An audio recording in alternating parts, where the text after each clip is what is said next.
বিদ্যা নিকেতনটির যিনি প্রতিষ্ঠাতা তিনি আজকে এখানে উপস্থিত আছেন, এটা আমার জন্য একটা বিরাট সৌভাগ্য।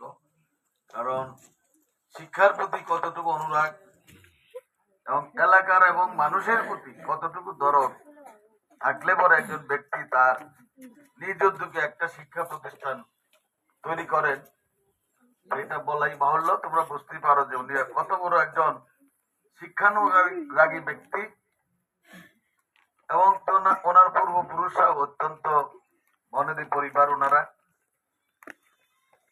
আজকে উপস্থিত এই প্রতিষ্ঠানের প্রতিষ্ঠাতা জনাব শাহ আবুল হাসেম সাহেব, উপস্থিত পরম শ্রদ্ধেয় প্রধান শিক্ষক, উপস্থিত আমার প্রিয় শিক্ষক মন্ডলী, কর্মচারী বৃন্দ, আমার প্রিয় ছাত্রছাত্রীবৃন্দ। আসলে আমরা সবাই, উনিও আমি, আমরা সবাই গ্রামের সন্তান। আমি নিয়ামতপুর হাই স্কুলে পড়াশোনা করেছি এবং অত্যন্ত একটা মধ্যবিত্ত কৃষক পরিবারের সন্তান। কৃষকদের মধ্যবিত্ত মানে কি খেটে খাওয়া মানুষ আমরা। জীবনে এমন কাজ নাই যে করি নাই। সেই ধান কাটা থেকে শুরু করে গরু রাখালের সাথে পালিয়ে যাওয়া নদীর পারে সব করেছে গ্রামের ছেলেরা যা করে। আর তখনকার অবস্থার এখন এক ছিল না। তখন কিন্তু বিদ্যুৎ ছিল না, আমরা হারিকেন কবি বাতি দিয়ে পড়াশোনা করেছি। ওই বিছুন দিয়া আমরা বাতাস করেছি। আমাদের স্কুলে ছিল টিন, কোনো ফ্যান ছিল না, গামছি, আমরা স্যারেরও গামছি, এরকম একটা পজিশনে আমরা পড়াশোনা করেছি। আমি তেজগাঁও মহিলা কলেজের অধ্যক্ষ ছিলাম। আমি বর্তমানে বাংলাদেশ কলেজ শিক্ষক সমিতির সভাপতি এবং আমাদের 10টা সংগঠন মিলিয়ে হলো একটা শিক্ষক সমিতি ফেডারেশন। আমি এটার প্রধান সমন্বয়কারী। আমি জাতীয় বিশ্ববিদ্যালয়ের অর্থ কমিটির সদস্য ছিলাম, সিন্ডিকেট মেম্বার ছিলাম, শিক্ষানীতি কমিটির টেকনিক্যাল কমিটির সদস্য ছিলাম। আজকে তোমরা যে সিলেবাস পরিবর্তন করছো এগুলো আমাদেরই মতামতের ভিত্তিতে হচ্ছে। এবং আমি অবসর সুবিধা বোর্ডের সদস্য সচিব 6 বছর ছিলাম।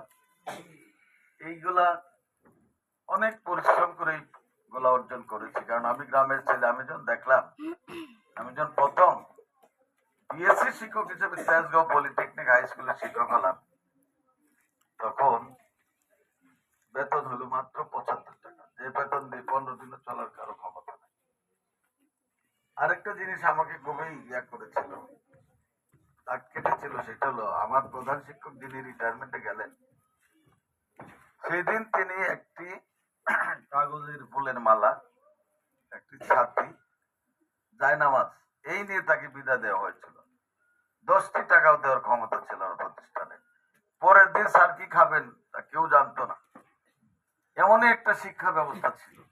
আর বেসরকারি সরকারি যে বৈষম্য ছিল, যে বেসরকারি শিক্ষকরা খেয়ে না খেয়ে বাংলাদেশের শিক্ষা ব্যবস্থাটা ধরে রেখেছে। এই ধরো 75 টাকা বেতন, কলেজে 200 টাকা, 150 টাকা, অনার্সের ছিল 200 টাকা, আর নর্মাল মাস্টার ডিগ্রি ছিল 150 টাকা। এত বৈষম্য যে চিন্তাই করা যায় না। আর এত গরিব ছিলাম আমরা যে 3 বেলা পেট পুরে ভাত খাওয়ার মতো সংখ্যা খুব হাতে গোনা ছিল। আমার মনে আছে যে আমরা যখন চৈত্র মাস আসতো বা আশ্বিন কাটতো, তখন পুরা চালের ভাত খেতে পারতাম না। চালের সাথে অর্ধেক ছিল আলু গোটা ফলা, এইগুলা দিয়ে একসাথে ভাত করতো। এটা ওই যে আপনার মনে আছে বোধহয়। সবাই তো খেত না, যারা মনে করো অভাবী ছিল একটু, হয়তো 2 মাসের জন্য অভাব হয়ে গেছে। এই আশ্বিন কার্তিক চৈত্র মাস, এই কয়টা মাস ছিল কৃষকদের জন্য একটা বিশাল ব্যাপার।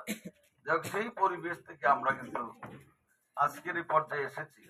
এবং তবে একটা জিনিস তোমাদের বলি, আমার কিন্তু একটা স্বপ্ন ছিল, তোমাদেরও একটা স্বপ্ন থাকতো। আমার মা বাবার তো একটা স্বপ্ন ছিলই, আমারও একটা ব্যক্তিগত স্বপ্ন ছিল। সেটা ছিল যে গ্রামে পড়াশোনা করি, স্বপ্ন মনে হতো যে আমি অনেক পড়াশোনা করব, আমি বিলাতে যাব পড়াশোনা করতে। তখনকার দিনে বিলাত ফেরত একটা গর্বের বিষয় ছিল। তো ওই চিন্তা ছিল গ্রামে থেকেও আমি, এই যে স্বপ্নটা ছিল, এই স্বপ্ন বাস্তবায়নের জন্য আমি সেইভাবে পড়াশোনা করেছি। আমার মনে আছে পরীক্ষার আগে রাতের শেষ রাতে উঠে পড়তাম, যতই ঘুম কম হোক, উঠে ওই যে পড়াশোনা করতাম। একদম সকাল হলে একেবারে মোটকিলার ডাইল দিয়ে দাঁত মাজতে বলতে হাঁটা চালা করে তারপর নাস্তার পানি খেয়ে স্কুলে যেতাম। তোমাদের এই পরিবেশ না। তোমরা আজকে বাড়িতে বিদ্যুৎ আছে, ফ্যান ঘুরে, কত সুবিধা তোমাদের, ডাইনিং টেবিলে বসে খাওয়ার, আমরা টিভিতে বসে খাচ্ছি। সত্যি যেটা আজকে আমার খুব ভালো লাগে, আমি করিমগঞ্জে সমস্ত স্কুলে গেছি, মাদ্রাসা গেছি, প্রাইমারি স্কুল অনেকগুলো গেছি। এত ভালো লাগে যে গ্রামে গঞ্জে শিক্ষার হার এত বেড়েছে, বিশেষ করে আমার মেয়েরা বিপুল সংখ্যায়। আমি অনেক স্কুলে গিয়ে দেখি মেয়ে যদি হয় 200, ছেলে 100। মাদ্রাসায় গেছি, আমি বলছি এটা কি বালিকা মাদ্রাসা? বলেন না স্যার, ওই ঝাউতলা মাদ্রাসা একটা বিশাল মাদ্রাসা, মেয়ে বোধহয় 200 হবে, ছেলে মনে হয়েছে 50-60। আমি ছেলেদের বলি যে বাবা তোমাদের কিন্তু ভবিষ্যৎ অন্ধকার, দেখা যাবে আমার মেয়েরা সব চেয়ারম্যান মেম্বার, এরা ইউনো হবে। এই তারাইলে ইউনো কয়জন ছিল মহিলা দেখছো না? সব মহিলা, করিমগঞ্জে সব মহিলা। এই যে মেয়েরা আজকে ইউনো হচ্ছে, ডিসি হচ্ছে, সচিব হচ্ছে।